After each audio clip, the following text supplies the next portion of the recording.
ఆమె పాదములు పట్టి నమస్కరిస్తే మీ మనస్సుకి అటువంటి జవము కలుగుతుందో అటువంటి స్వరూపము, అటువంటి సాధకుడు, అటువంటి భక్తుడు, అటువంటి పరబ్రహ్మము హనుమ. అందుకని ఆయన పాదములు పట్టుకుంటే ఏం కలుగుతుంది? మీ మనస్సుకి కూడా అటువంటి జవము కలుగుతుంది. అటువంటి జవమున్న, అటువంటి మనసున్న మనిషి ఎవడో వాడు మాత్రమే సమాజమునకు ఆస్తి. వాడు 10 మందిని తనతో పాటు తీసుకెళ్ళగలుగుతాడు. 10 మందికి మంచి మాట చెప్పగలుగుతాడు.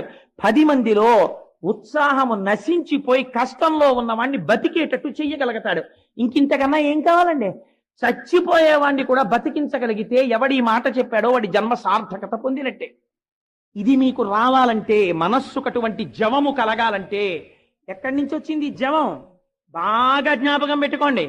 సంకల్ప వికల్ప సంఘాతమైనటువంటి మనస్సు మీరు ఏదో ఒక ఆధారమును అందించడంలో పొరపాటు పడితే, ప్రమాదమునకు లోనైతే